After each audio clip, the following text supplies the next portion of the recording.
While attention has been fixed on the tension, the distance, and everything that seems to have changed, there's one figure who has remained remarkably steady through it all.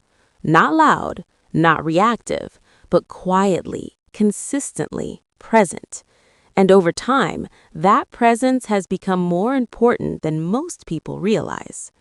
Before we go further, make sure you subscribe and turn on notifications because this story reveals a side of the royal family that often goes unnoticed.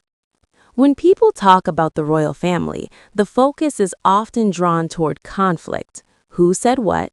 Who left? What changed? But rarely does the conversation shift toward the role of stability. And that's where Catherine, Princess of Wales, becomes impossible to ignore. Because while others have moved in different directions, she has remained consistent, measured, carefully aligned with the expectations of the role she stepped into. Now, that might seem simple on the surface, but within an institution as structured and scrutinized as the monarchy, consistency is not just expected, it's essential, especially during periods of uncertainty.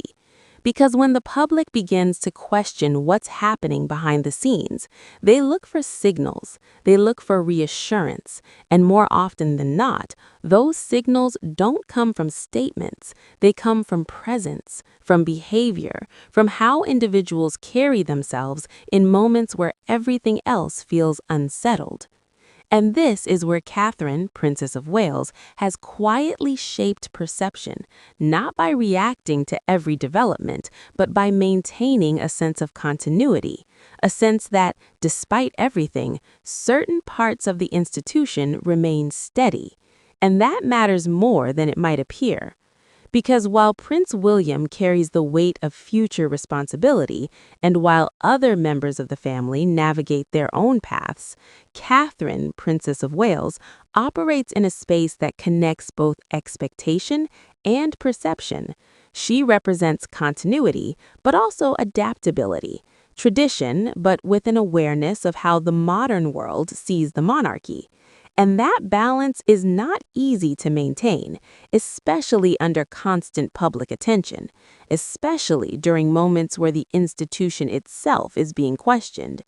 Because every appearance, every gesture, every interaction is observed, interpreted, and often amplified. So maintaining consistency in that environment isn't passive, it's deliberate. It's controlled, and over time, it builds something powerful, trust. Not the kind that comes from declarations, but the kind that develops gradually, quietly, through repeated signals that reinforce stability. And that's what makes this role so significant, because while conflict draws attention, stability builds confidence, and confidence is what sustains institutions over time. Now, this doesn't mean everything is resolved. It doesn't erase the tensions that still exist.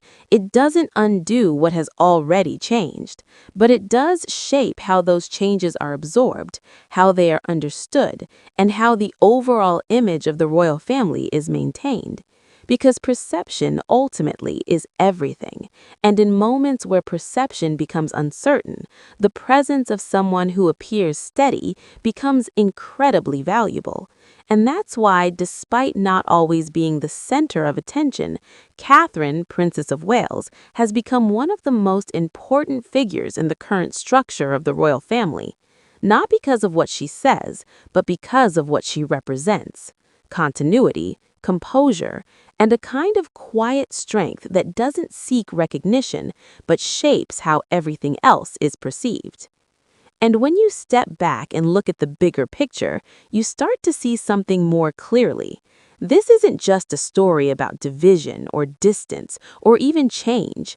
It's a story about how an institution adapts under pressure, how roles evolve, and how sometimes the most important influence comes from the people who say the least. Thank you for watching, and if you've been following this series, you already know there's always more beneath the surface. I'll see you in the next one.